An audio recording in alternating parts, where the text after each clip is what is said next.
ప్రేమగల తండ్రి, నీ ఘనమైన పరిశుద్ధ నామానికి వందనాలు, స్తోత్రాలు చెల్లిస్తూ ఉన్నాము. గడిచిన 22 మార్చ్ 2020 సంవత్సరంలో మాకు ఎదురుపడినటువంటి కరోనా వైరస్ ద్వారా లాక్డౌన్ కార్యక్రమంలో బిడ్డలు ఎంతో శ్రమపడ్డారు. దేశము, రాష్ట్రాలు, జిల్లాలు, మండలాలు, గ్రామాలు, ప్రతి చోట కూడా బిడ్డలు ఎన్నో రకాలుగా ఆహారం లేక, సరైన సదుపాయాలు లేక ఎంతో నలిగిపోయారు. ఆదాయం లేకుండా బిడ్డలు ఇండ్లలోనే ఉండిపోయి మరి ఇంతవరకు కూడా క్షేమంగా, భద్రంగా మీరు రెక్కల నీళ్ళు కాచి కాపాడినందుకు మీకు ఎన్నో వందనాలు, స్తోత్రాలు చెల్లిస్తున్నాం. మా ప్రియులైనటువంటి బిడ్డలు, కుటుంబాలు, మరి మా దేశము, మా రాష్ట్రము, మా నాయకులను, మా ప్రజలను మీ రెక్కల నీళ్ళలో భద్రపరిచినందుకై మీకు ఎన్నో వందనాలు చెల్లిస్తూ ఉన్నాం. ప్రస్తుతం నా దేశ పరిస్థితుల్లో చాలామంది రికవర్ అవుతున్నందుకు, దేశమంతా కూడా క్షేమంగా ఉంటూ ఉన్నందుకు, మీ రెక్కల నీళ్ళు భద్రపరిచి కాపాడుతూ ఉన్నందుకు, రోజు రోజుకు పాజిటివ్ కేసులను రికవర్ చేస్తూ ఉన్నారు, నెగిటివ్స్ దయచేస్తున్నారు. మీకెన్నో వందనాలు చెల్లిస్తున్నాం. పాజిటివ్స్ తగ్గించండి.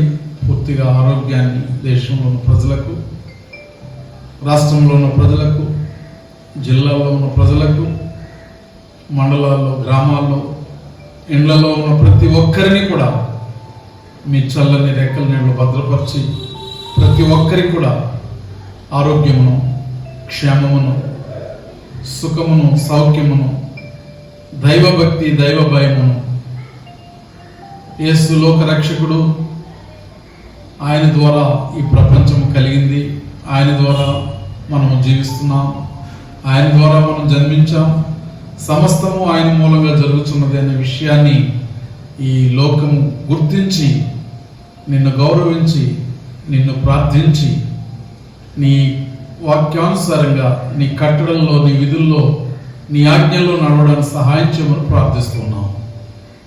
మా ప్రియులైన ప్రజలందరినీ దీవించండి, ఆశీర్వదించండి.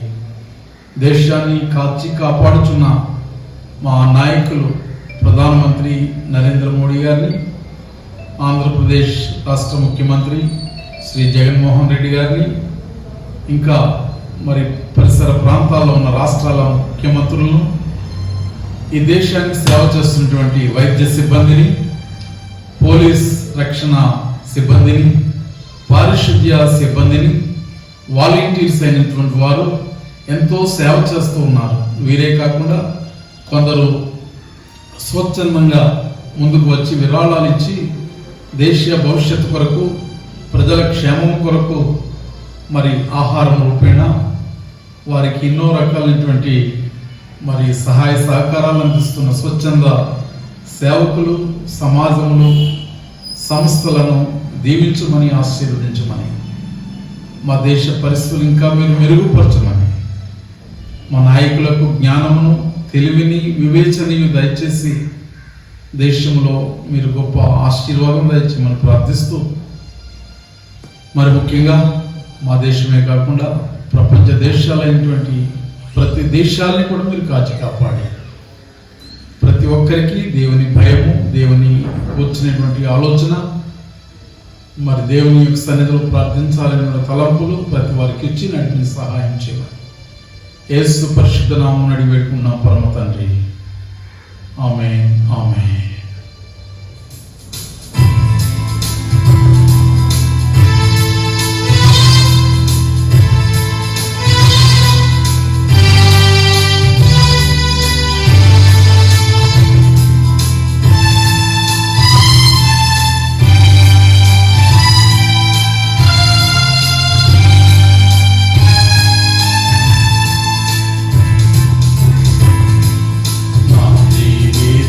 Yeah.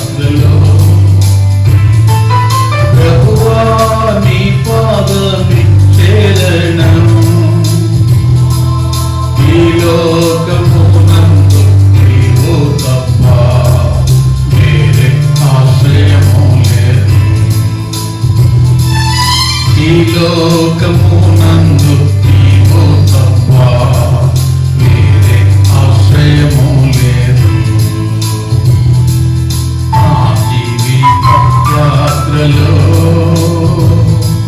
ప్రభువా నీ పాదమే శరణం.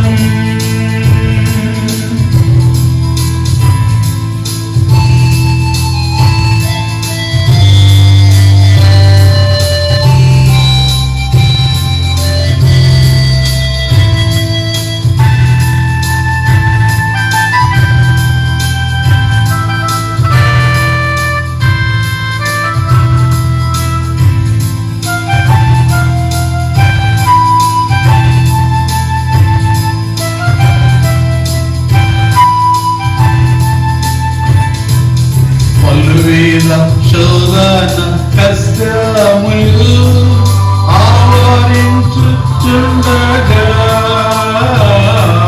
పలువేల శోధన కష్టములు ఆవరించుచుండగా, కదలాకయున్న నా హృదయమును కదలక కాపాడుము. కదలాకయున్న నా హృదయమును కదలక కాపాడుము. నా జీవిత యాత్రలో ప్రభువా నీ పాదమే శరణం.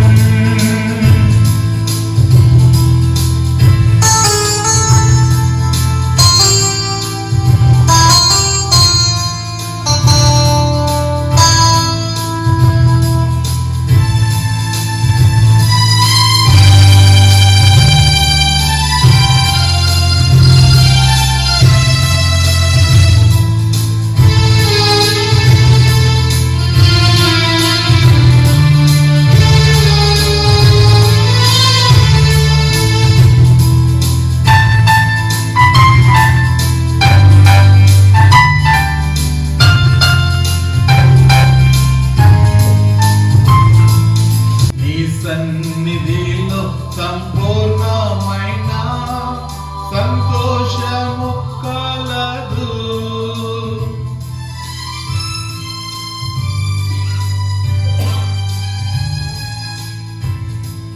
నీ సన్నిధిలో సంపూర్ణమైన సంతోషము కలదు. నీ కుడి హస్తము నాతో నుండన్ నా జీవిత యాత్రలో. నీ కుడి హస్తము నాతో నుండన్ నా జీవిత యాత్రలో. నా జీవిత యాత్రలో ప్రభువా నీ పాదమే శరణం.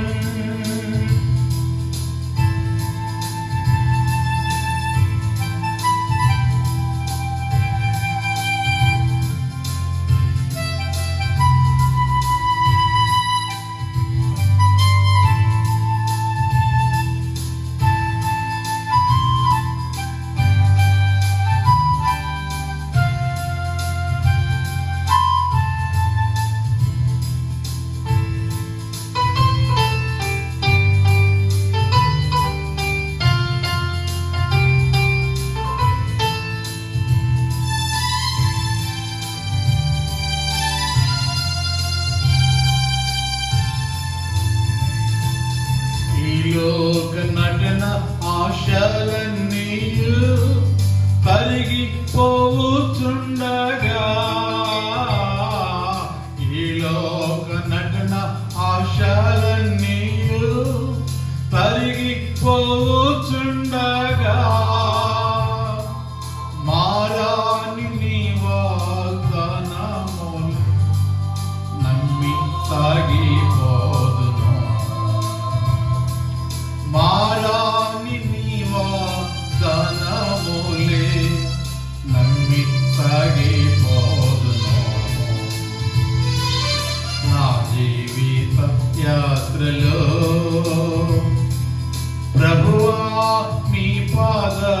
శరణం. ఈ లోకమునందు నీవు తప్ప వేరే ఆశ్రయము లేదు. ఈ లోకమునందు నీవు తప్ప వేరే ఆశ్రయము లేదు. నా జీవిత యాత్రలో ప్రభువా నీ పాదమే శరణం.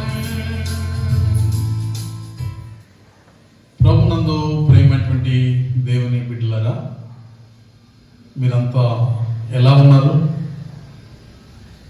మీ యొక్క కుటుంబాల కోసం, మీకోసం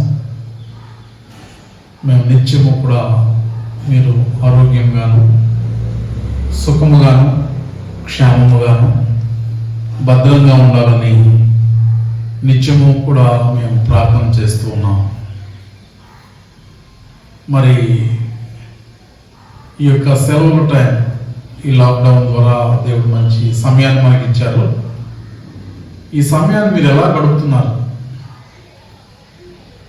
మీరందరూ కూడా చక్కగా మరి దేవుని ధ్యానంతోనూ, ప్రార్థనతోనూ, మరి ఆయన వాక్యాన్ని ధ్యానిస్తూ, మీరు, మీ పిల్లలు, మీ కుటుంబాలందరూ కూడా సెలవు దొరికే కదా అని మరి తినటం, పండుకోవడం, సమయాన్ని వ్యర్థం చేయడం కాదు. కానీ ఈ యొక్క లాక్డౌన్ కార్యక్రమంలో ప్రతి ఒక్కరూ కూడా సమయం యొక్క విలువను గుర్తించి మీరు వ్యర్థంగా జీవితాన్ని గడపకుండా ప్రభు సన్నిధిలోనూ ఆత్మీయంగాను గడపాలని మీకు ప్రేమతో మనవి చేస్తా ఉన్నాను. దేవుని కృపను బట్టి ఈ లాక్డౌన్ 22 మార్చి నుండి మనమంతా మరి ఎక్కడెక్కడో చల్లా చెదురుగా తిరుగుతున్నటువంటి మనల్ని దేవుడు కుటుంబాలతో కలిసి, భార్య పిల్లలతో కలిసి అందరూ ఒక చోట ఉండేటట్లుగా దేవుడు ఏర్పాటు చేయడం, ఇది కూడా దేవుని సంకల్పం. కొందరు ఉదయం డ్యూటీకి వెళ్ళి సాయంకాలం మిడ్ నైట్ రావడం వల్ల కుటుంబాలు, భార్య పిల్లలు కలిసి ఉండడానికి అవకాశం ఉండేది కాదు.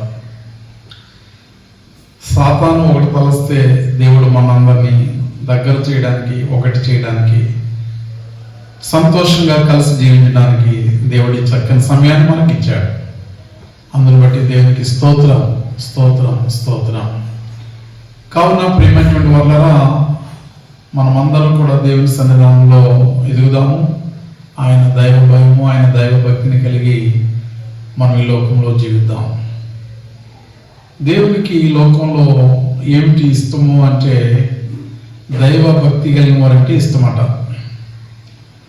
అయితే ఆ దైవ భయము, దైవ భక్తి ఎంతమందికి ఉంది, ఎంతమంది దాన్ని అభ్యాసం చేస్తున్నారని చూసినప్పుడు చాలా తక్కువ మంది అభ్యాసం చేస్తున్నట్టుగా మనకు కనబడుతూ ఉంది. ఈ లోకంలో దేవునికి భూమి మీద ఇష్టలైన వారు ఎవరు అంటే దేవుణ్ణి ఆరాధించేవారు, దేవుణ్ణి ధ్యానించేవారు, దేవుని కొరకు జీవించేటువంటి వారు. కాబట్టి దేవుడు ఈ లోకంలో మనల్ని ఎందుకు సృష్టించాడు అంటే మనం ఆయన స్తుతించాలని, ఆయన ఆరాధించాలని, ఆయన గణపరచాలని మనం సృజించాడు. ఈ విషయాన్ని చాలామంది అర్థం చేసుకోకుండా తినడం, త్రాగడం, ఇష్టానుసారంగా జీవించడానికి అలవాటు అయిపోయారు. అందువల్లనే ప్రజలకు భయము అనేటువంటిది ఈ కరోనా ద్వారా బాగా అర్థమైనట్టు ఉంది అని అనుకుంటున్నాను. ఇంకా ఇలాంటివి పరిస్థితులు ఎన్నో వస్తాయని యేసు ప్రభువారు ఆయన యొక్క రాకడను గురించిన సందేశంలో ఎన్నో మాటలు మనకు తెలియజేశారు. కావున ప్రియమైనటువంటి వాళ్ళరా, గమనించండి, మనము, మన కుటుంబాలు, మన పిల్లలు చిన్నప్పటి నుంచి దేవుని భక్తిలో పెరిగేటట్లుగా మనం ఉండాలి. కావున ప్రతి వారు కూడా గమనించి ఈ విషయాన్ని గుర్తించి తల్లిదండ్రులైన వారు, పెద్దలైన వారు, గృహ యజమానులైన వారు,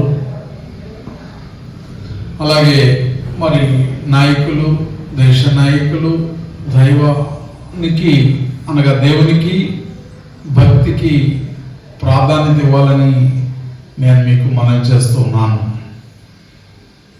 అలా చేయటం ద్వారా మనకు శాంతి, సమాధానము, మంచి ఆరోగ్యం కలుగుతుంది.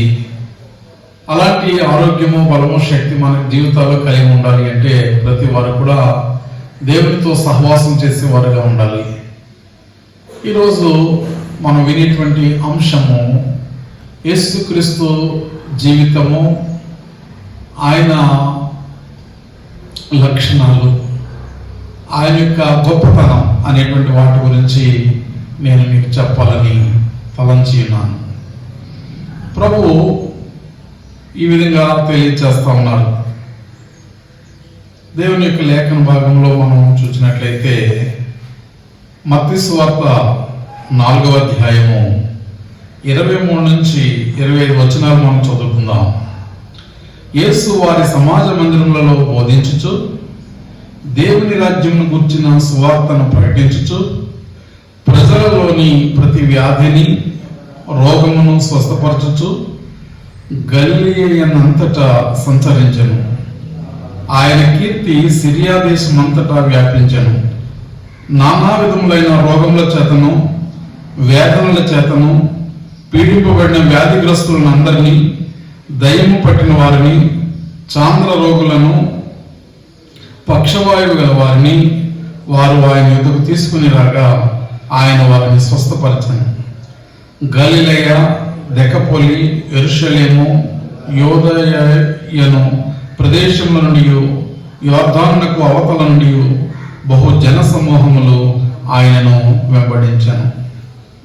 ప్రభునందు ప్రియులరా, ఇప్పుడు మనం విన్నటువంటి ఈ యొక్క లేఖన భాగము బైబిల్ గ్రంథంలో యేసు పరిచర్యల్లో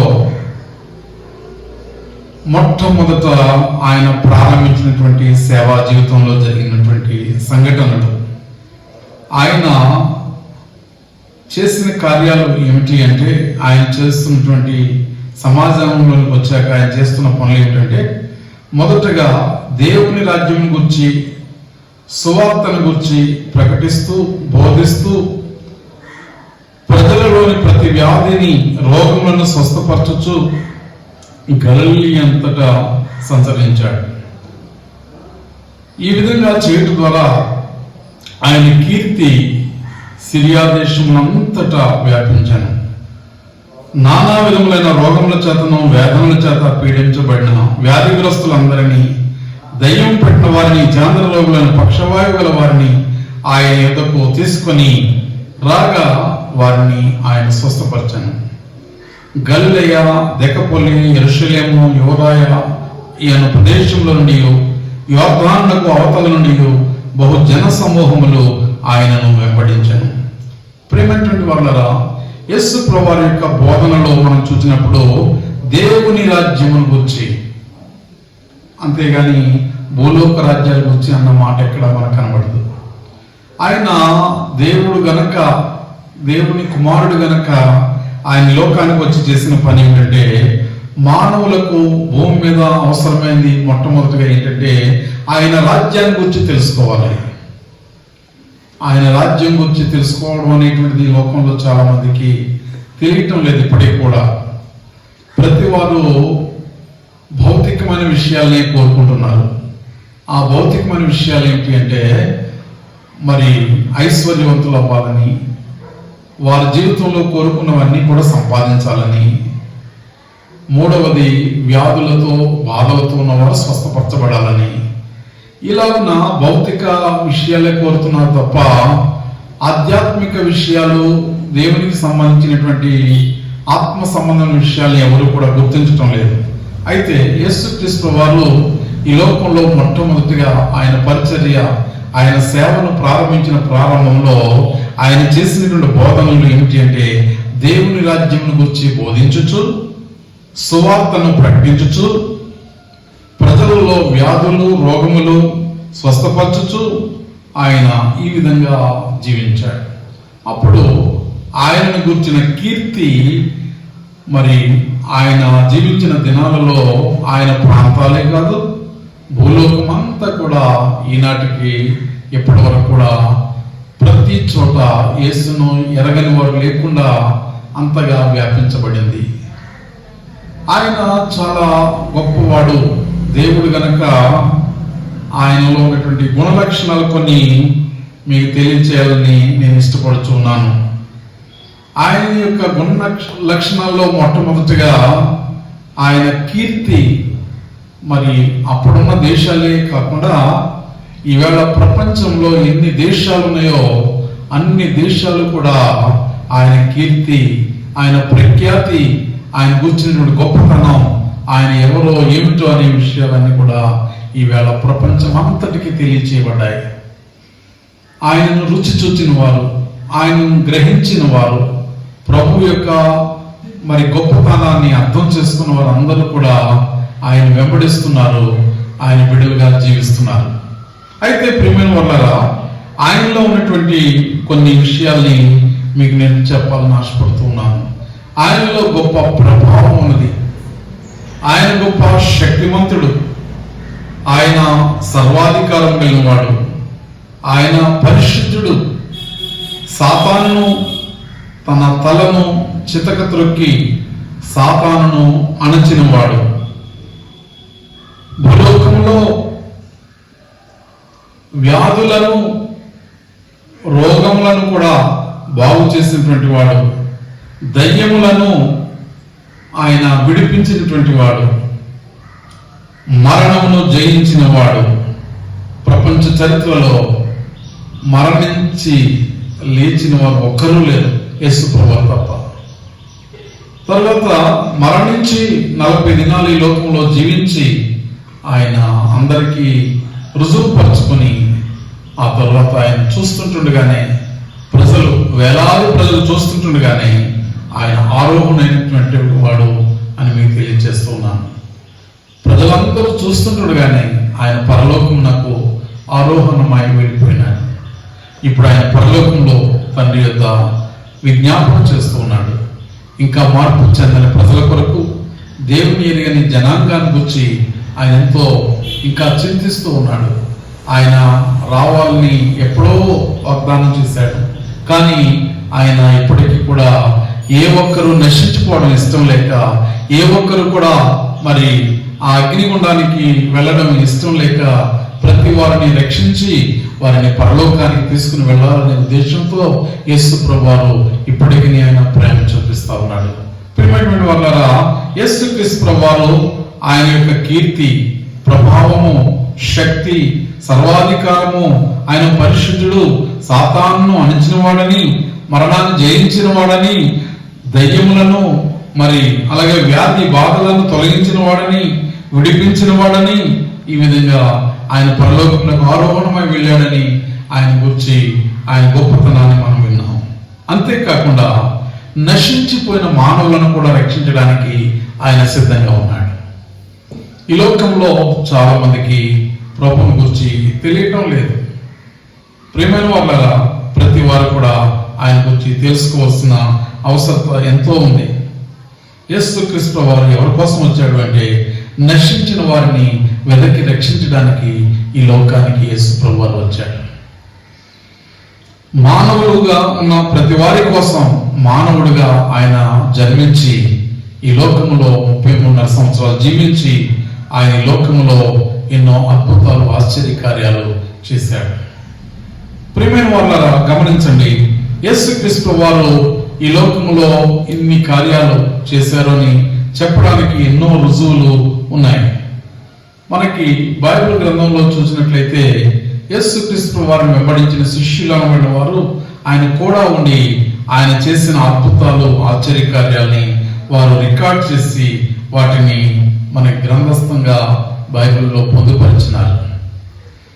యేసుక్రీస్తు వారు ఈ లోకంలో ఆయన జీవించినప్పుడు చేసిన కార్యాల గురించి నేను మీకు కొన్ని బైబిల్ ద్వారా మీకు తెలియచేయాలని నేను మీకు ఆశపడుచున్నాను.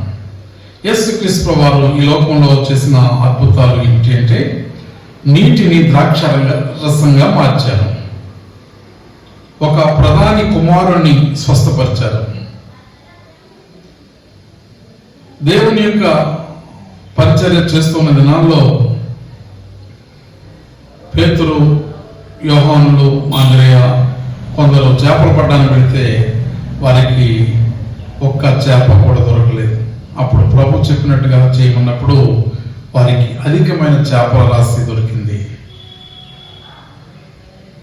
యేసుక్రీస్తు వారి లోకంలో అపవిత్రాత్మలను మరి ఆయన వెళ్ళగొట్టారు.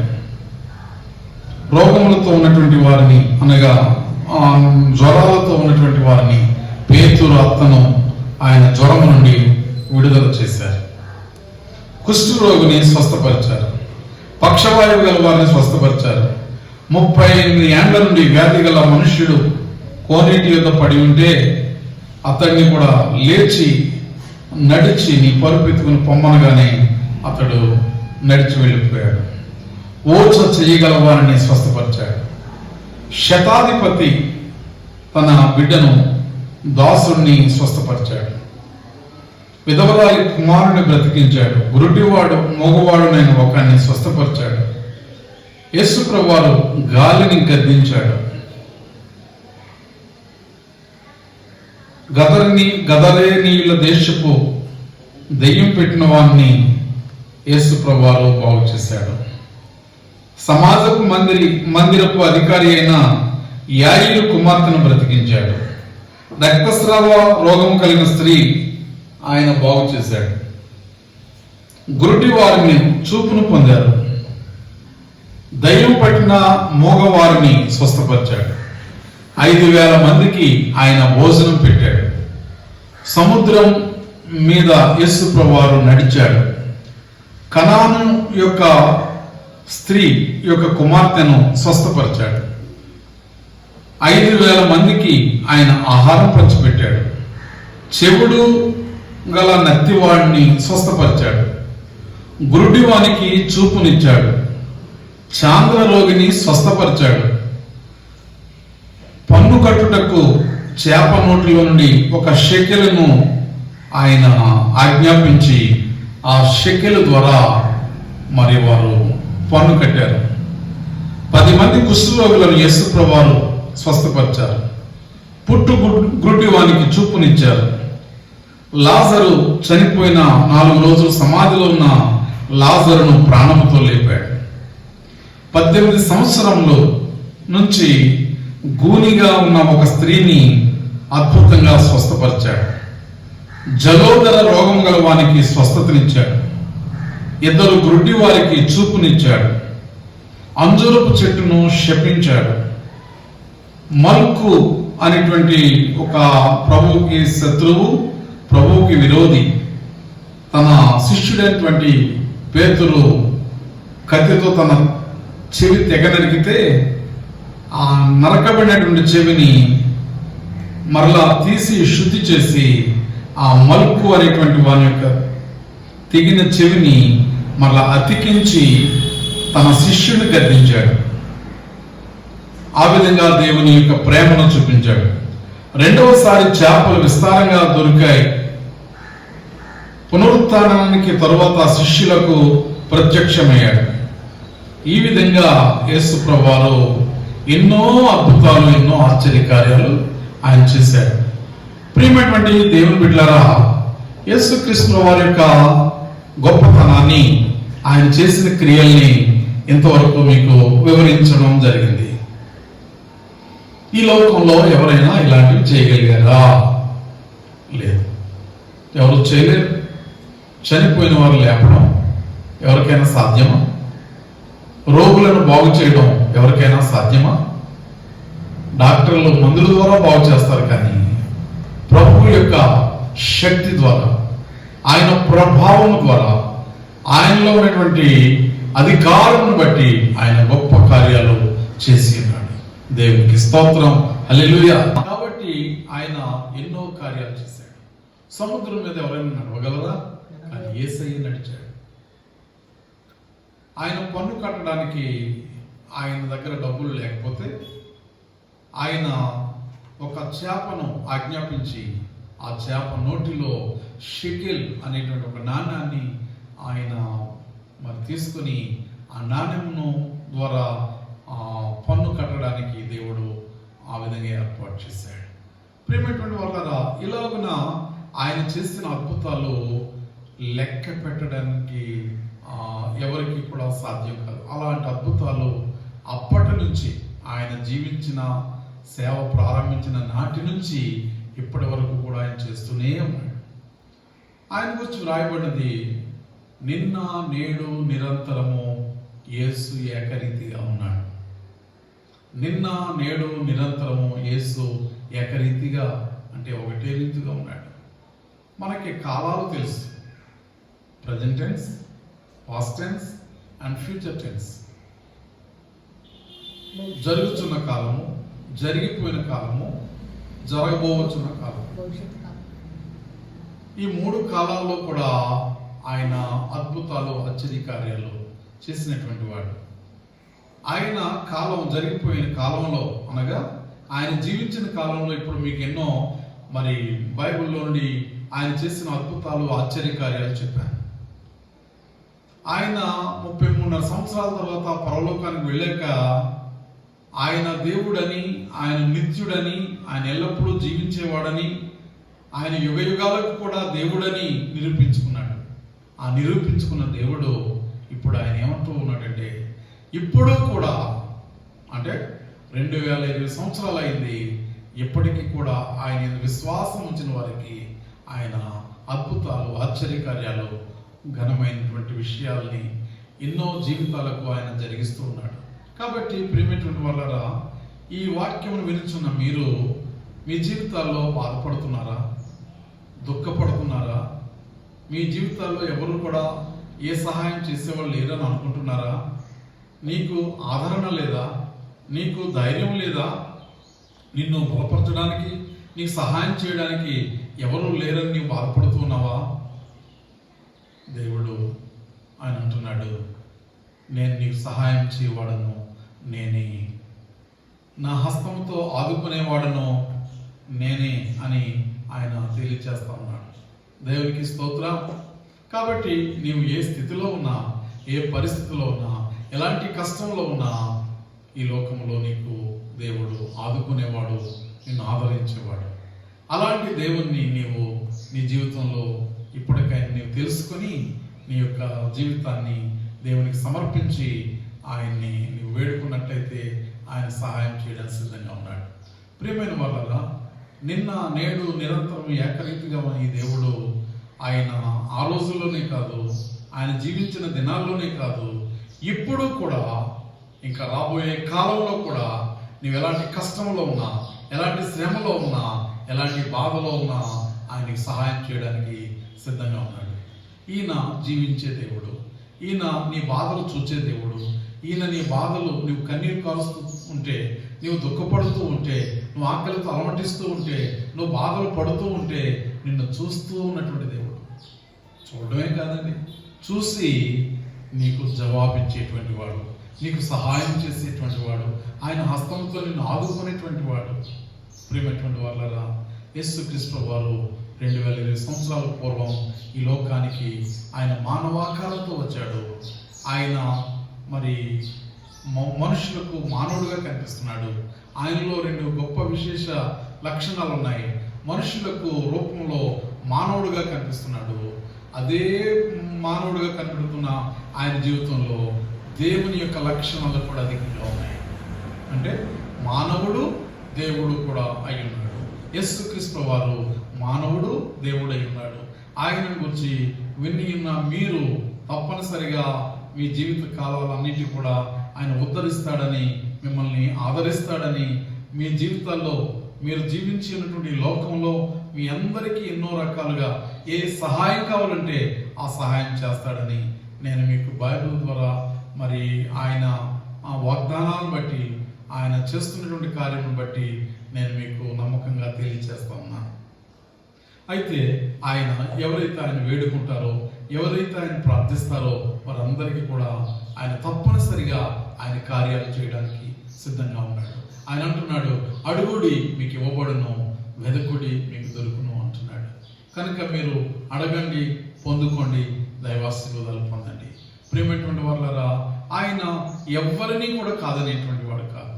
ఎలాంటి పాపినైనా సరే సిలువలో పాపిని క్షమించాడు. ఆయన విమర్శిస్తూ ఉంటే ఆ విమర్శించినటువంటి వ్యక్తిని కూడా క్షమించాడు. మరి ఈ లోకంలో మరి ఆయన హింసించిన వారిని, ఆయన బాధించిన వారిని, ఆయన్ని మరి ప్రాణం తీసిన వారిని ఆయన క్షమించాడు. ఎవరైనా ఒకరు బాధ పెడితే, ఒకరు మాట అంటే, ఒకరు కొట్టినట్లయితే, హింసించినట్లయితే ఊరుకుంటారా? కానీ యేసు ప్రభువారు అయితే ఏం చేశాడు? ఆయన కొట్టిన వారిని కొట్టలేదు, తిట్టిన వారిని తిట్టలేదు, ఆయన్ని బాధ పెట్టిన వారిని బాధ పెట్టలేదు. ఆయన ఏం చేశాడు అంటే అందరినీ కూడా తండ్రి వీరేమి చేయించున్నారో వీరు ఎరుగరు అని ఆయన తెలియజేశాడు. గమనిస్తున్నారా? ఇలాంటి ప్రేమ గల ప్రేమామయుడు ఈ ప్రపంచ చరిత్రలో లేడు. అలాంటి చరిత్రకారుణ్ణి మళ్ళా మీకు ఒకసారి నేను జ్ఞాపకం చేస్తా ఉన్నాను. ప్రియమైనటువంటి వాళ్ళరా, ఈ లోకము అశాశ్వతము, మీకు శాశ్వతమైన దేవుని రాజ్యము ఉంది. ఆ రాజ్యం కోసం మీరు ప్రతి వారు కూడా సిద్ధపడాలి. లేకపోతే మనం చాలా నష్టపోతాం. ఒక రోజున అక్కడికి వెళ్ళాక దుఃఖపడతాం. మనం యేసు ప్రభువారు ఆయన చెప్పి ఉన్నారు ధనవంతుడి గురించి, పేదవాడు గురించి. ధనవంతుడు ఈ లోకంలో ఇష్టానుసారంగా జీవించాడు. ఏ రోజున కూడా దేవుడు అనే మాట అతడు నోటితో పలకలేదు. అతడు బ్రతికినంత కాలం కూడా లగ్జోరియస్ లైఫ్ జీవించాడు.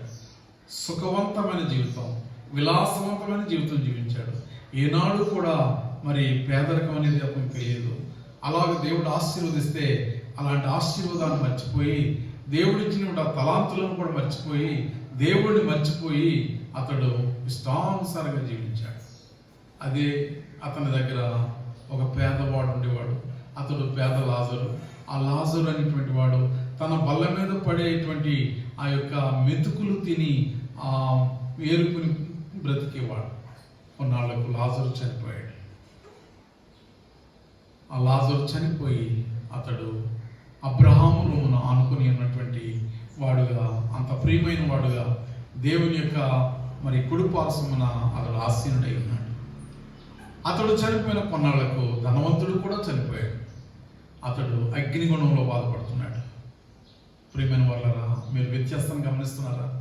ఎవరు దేవుణ్ణి ఆరాధిస్తారో వారికి పరలోకం, ఎవరు దేవుణ్ణి ప్రార్థించారో వారికి నిత్య అగ్నిగుండం.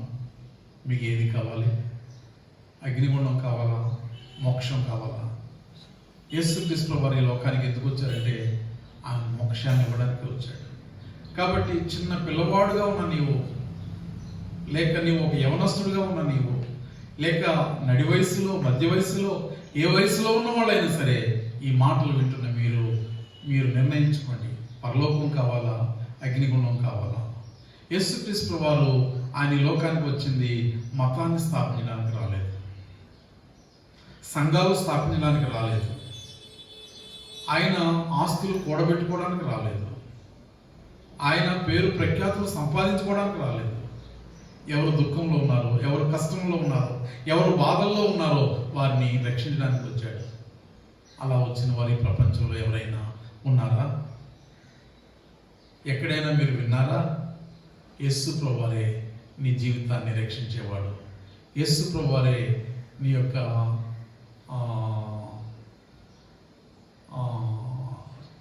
జీవితాన్ని ఆశీర్వదించేవాడు. భూలోకమందు ఆయన ఆశీర్వదిస్తాడు, పరలోకంలో కూడా నిన్ను ఆశీర్వదిస్తాడు. అలాంటి ఆశీర్వాదాలు నీకు కావాలంటే నీవు ఇప్పుడు యేసు ప్రభు దగ్గరికి రా. నీ హృదయంతో యేసు ప్రభు దేవుడని ఒప్పుకో.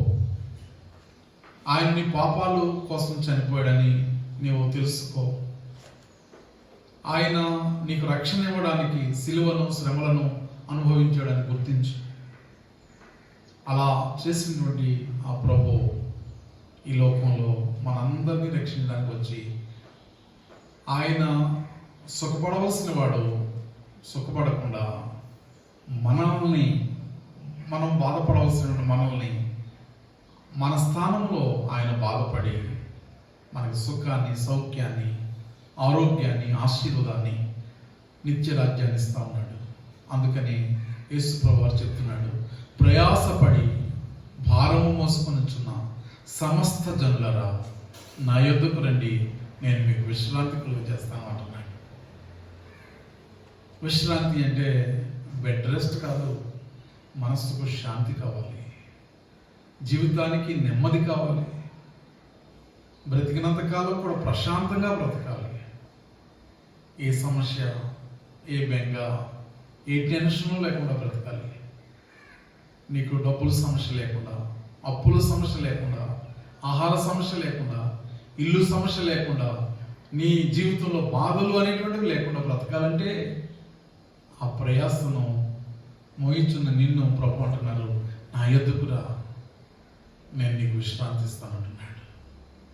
ఈ మాటలు వినుచున్న సోదరి, సోదరుడా, చిన్న బిడ్డ, యవనస్తుడా, స్నేహితుడా, మీరెవరైనప్పటికీ ప్రభువును విశ్వసించి ఆయన ఎదుగు రండి. జరిగిపోయిన కాలాన్ని గురించి బాధపడకండి.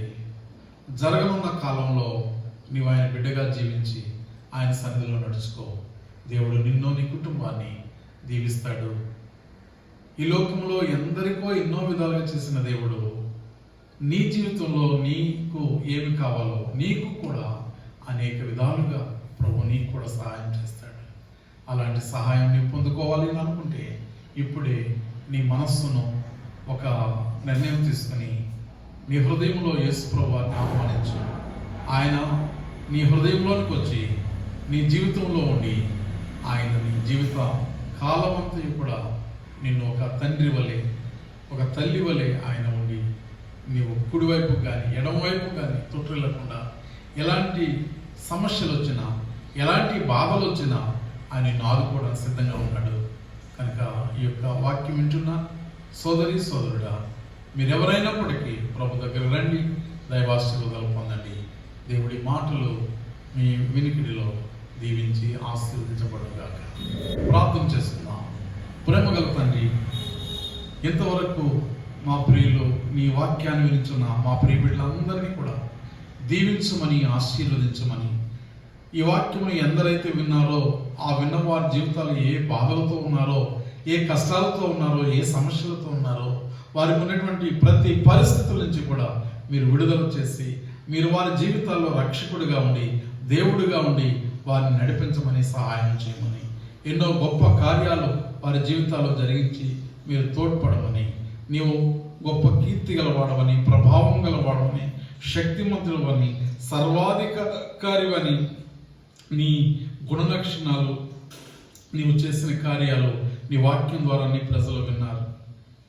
ఆ విన్న ప్రకారంగా ప్రతి వారు నీ సన్నిధానంలో నీకు లోబడి నీ యందు వినయ విధేయతలు కలిగి వారి జీవితకాలం నమ్మకంగా జీవించడానికి సహాయం చేయమని యేసు పరిశుద్ధ నామమున అడిగి వేడుకుంటున్నాం పరమ తండ్రి. ఆమేన్.